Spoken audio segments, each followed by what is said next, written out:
المحسنين وهناء العابدين وأنيس الذاكرين يا سنا رب غفور يا سنا رب غفور يا سنا رب غفور.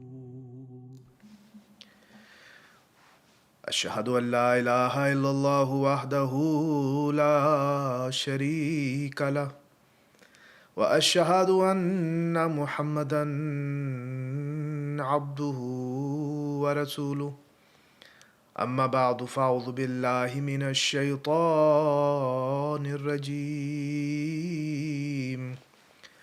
بسم الله الرحمن الرحيم الله نور السماوات والأرض مثل نوره كمشكاة فيها مصباح المصباح في زجاجة الزجاجة كأنها كوكب دري يوقد من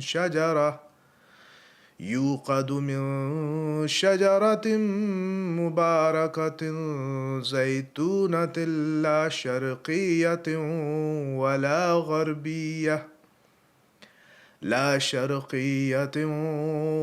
غربية يكاد زيتها يضيء ولو لم تمسسه نور على نور يهدي الله لنوره من يشاء ويضرب الله الأمثال للناس والله بكل شيء عليم. The verse that I just recited is from Surah An-Nur, chapter 24, verse number 36 of the Holy Qur'an.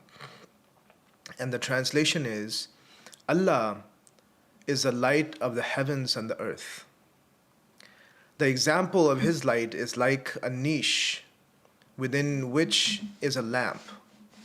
And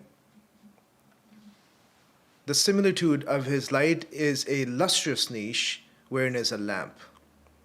The lamp is in a glass. The glass is, as it were, a glittering star.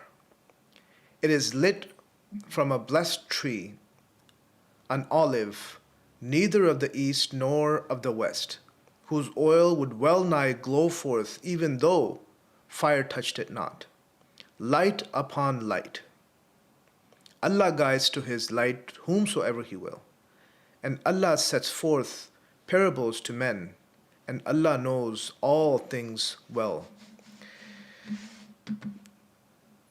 My dear brothers and sisters and those tuning in from wherever you're tuning in, Assalamu alaikum wa rahmatullahi wa barakatuhu. We begin today's dars with this recitation of Surah Nur, which encapsulates the essence of the topic that I'll be discussing now and in the next few durus in this blessed month of Ramadan. Allah's light illuminates the heaven and the earth. Divine revelation illuminates our hearts, our minds, guiding us through complexities of life. So today we'll embark on a profound journey to understand one of the most critical aspects of our faith, the concept of revelation in Islam. This topic isn't just a theological concept. It forms the very foundation upon which our religion stands. Yet there's a great deal of misunderstanding about it, even among the Muslims. Many prominent figures in the Muslim world, such as Javed Ghamdi or Dr. Zakir Naik, who command large followings, have unfortunately perpetuated the belief that divine revelation ended completely with the Holy Qur'an. This view, while widespread, is deeply flawed and potentially harmful to our spiritual growth as Muslims, as an ummah. It's akin to suggesting that the lamp in the niche, as it was mentioned in the verse, has been extinguished, na'udhu billah, God forbid, leaving us in darkness. Recently, a friend and a fellow colleague, Murabbi Farhan Rabbani Sahib, had an enlightening discussion with Maulana Javed Ghamdi on his channel that he recently uploaded. And it was similar to this subject. And for our Urdu-speaking viewers, I highly recommend you go and watch it. It's about an hour long. And listen to that conversation.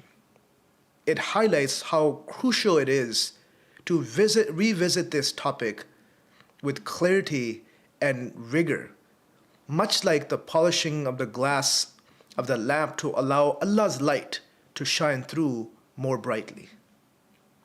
Over the next few sessions, we'll dive deep into the concept of revelation, inshallah, providing you with a comprehensive understanding so that you can make an informed decision based on authentic Islamic teachings. We'll explore how Allah's light continues to guide us, layer upon layer, just as the verse describes, light upon light. So let's begin. We'll start by exploring why revelation is so fundamentally important in Islam and how it continues to serve as the blessed oil that fuels the lamp of divine guidance in our lives. May Allah illuminate our hearts with His light and guide us to a deeper understanding of His continuous revelation. Ameen. To begin with, it's important to understand the etymological and terminological clarifications of what wahi, ilham is, the words that are used in the Arabic language for revelation, and what it all means in the Islamic discourse.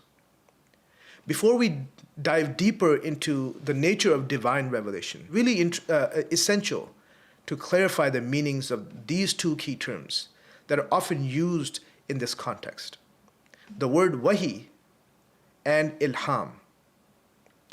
While dictionaries may initially suggest these are distinct concepts, a closer examination reveals a more nuanced understanding within Islamic scholarship. The word wahi is a multifaceted term. Lexicographers, such as those contributing to Munjid and Aqra, provide a range of meanings for wahi, such as, number one, to point out, meaning directing attention to something significant. Number two, to send a message, conveying information often of importance. Number three, to converse secretly, a private communication implying confidentiality. Number four, to talk to someone secretly or in the presence of others, indicating both discretion and selectivity in communication. Number five, revelation from God, a divine communication of knowledge or guidance. Number six, to scribe, meaning to record or write down a message. And number seven is to hasten, to act or communicate with urgency. Now, notably, classical lexicographers emphasize that wahi is primarily used to describe divine discourse between Allah and His prophets and saints, thus highlighting its sacred nature. Hazrat Khalifatul Masih II, the second Khalifa of the Ahmadiyya Muslim community, in his profound Tafsir-e-Kabir, the grand exegesis, his magnum opus of commentary of the Holy Qur'an, under the chapter of Al-Zilzal, he writes and offers further insights after a thorough study of various dictionaries, defines wahi to be, number one, to be assigned to a specific duty or task. Number two, to instill an idea or concept within someone's mind. Number three, to convey meaning through signs and symbols. Number four, to transmit a message via a messenger. Number five, to record information in written form. Number six, to communicate in a confidential manner. And number seven, to issue a command or directive. These definitions underscore what wahi encompasses in various modes of communication, all originating from a divine source and imbued with purpose and authority. The word ilham is an intuitive, we'll discuss an intuitive grasp of knowledge on this subject as well. The literal, on this word, the literal meaning of ilham is to swallow or to drink metaphorically. And what it means metaphorically and suggests that the swift and effortless reception of knowledge. In theological terms, when attributed to Allah, ilham carries the same weight as wahi, referring to revelation or divine communication. Lexicons such as Al-Munjid equate ilham directly with wahi, while Muntahil al-Arab explains that awhalla implies the dispatch of an angel conveying divine revelation. Similarly, Lisan al-Arab notes that while wahi was initially more common, ilham gradually came into parallel usage. Abu Ishaq, a respected lexicographer, observes that both terms share connotation of imparting knowledge in a sacred manner. This is from Tajul Urus. Now, reconciling the terms, this is another perspective that you may or may not have heard. While dictionaries offer valuable insights, the distinction between wahi and ilham become more intricate with Islamic scholarly discourse. Some have attempted to differentiate the two, reserving wahi exclusively for prophets and ilham for everyone else. But this distinction lacks explicit support in the Holy Qur'an. Hazrat Shah Ismail Shaheed, a revered Islamic scholar, writes that ilham is the same as is received by the prophets. May God grant them peace, and it is also called wahi. If such messages came to other people, they would be called Hadith. In the Holy Qur'an, the process of ilham has also been called wahi, whether these come to a prophet or a saint. This is from Mansab-e Imamat. This suggests that both terms denote the same fundamental process of divine communication. Historically, mystics in the Middle Ages sought to differentiate the terms, labeling messages to prophets as wahi and those to non-prophets as ilham. However, the majority of the Muslim scholars have consistently preferred to follow Quranic usage, making no such distinction. The founder of the Ahmadiyya Muslim community, His Holiness Mirza Ghulam Ahmad, whom we recognize as a divinely appointed arbiter, affirmed that the majority of Muslim scholars make no distinction between ilham and wahi. And the Holy Prophet Muhammad ﷺ also used to do the same. The second Khalifa of the Ahmadiyya Muslim community, His Holiness Hazrat Mirza Bashiruddin Mahmud Ahmad Radiallahu anhu, further elucidating this point, emphasized that wahi and ilham are essentially synonymous.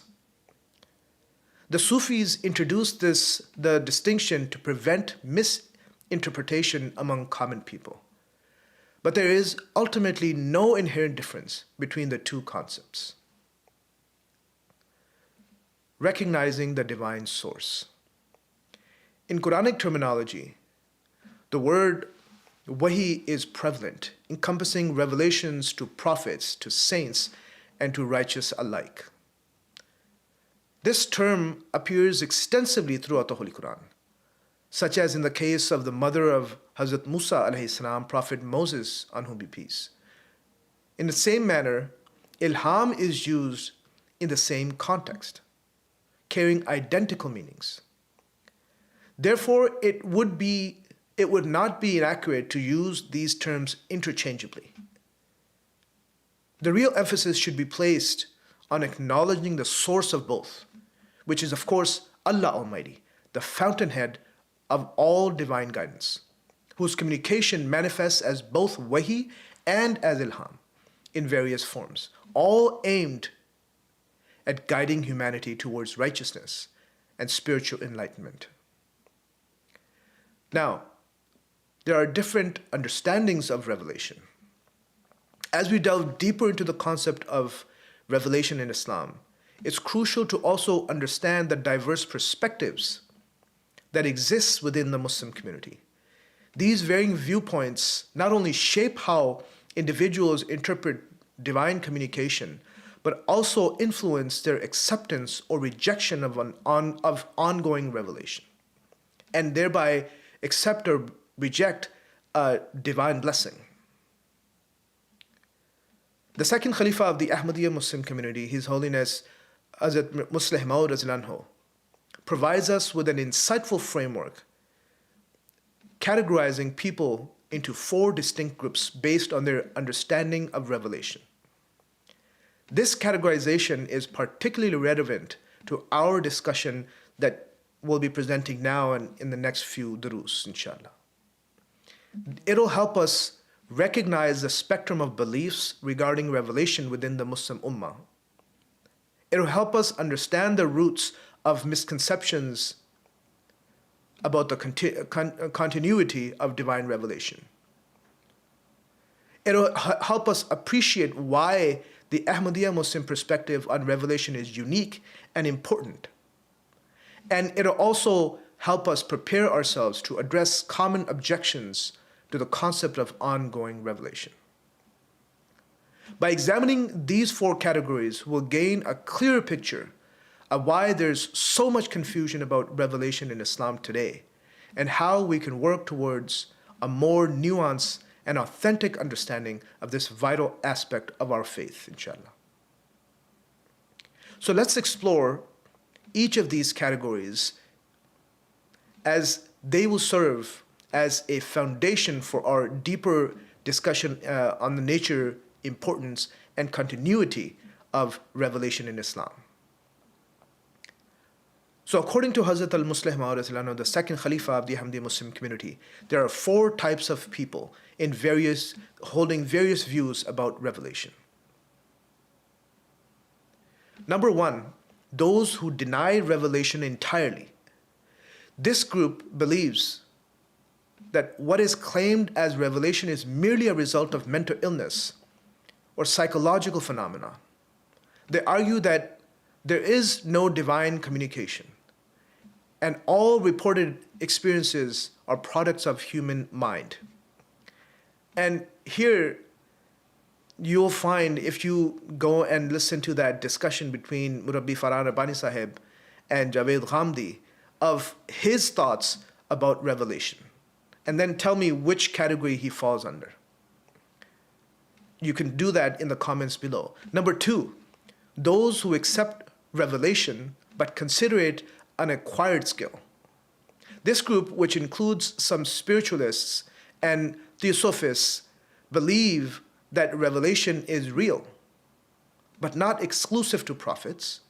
They argue that anyone can develop this ability through spiritual practices, regardless of their religion. Number 3, those who accept revelation, but broaden its definition excessively. This group acknowledges divine communication, but expands its scope so widely that it diminishes the unique status of prophetic revelation. This approach potentially undermines the authority of established religious traditions. And lastly, number 4, those who accept prophetic revelation but impose strict limitations. This final group, which includes many mainstream Muslim so-called scholars or prominent figures, affirm the reality of divine revelation to prophets, but place such narrow restrictions on its nature and occurrences that it becomes difficult to prove the validity of any prophetic claim, including those of the past prophets mentioned in various scriptures. So as we can see, there is considerable confusion surrounding the concept of revelation in Islam. However, this confusion is not merely an academic matter. It is far-reaching implications that can profoundly impact a person's faith, community practice, and even the broader trajectory of Islamic thought. The diverse and often conflicting perspectives on revelation underscore the critical need for this subject to be explored and to be understood.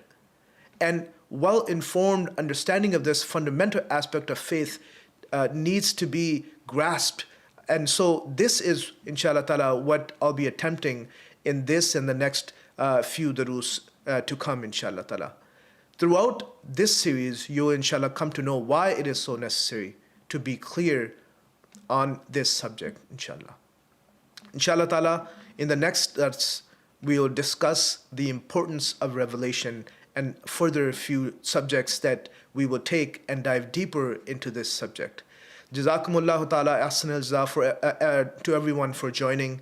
If you have questions, put them in the comment section below, or you can message me directly if you have my contact information. And inshallah ta'ala, we can also address those and in the future durus. Until next time, tune in at the same time tomorrow, inshallah, to get further, to delve deeper into this subject along with me. Jazakumullah once again, and Assalamu alaikum wa rahmatullahi wa barakatuh.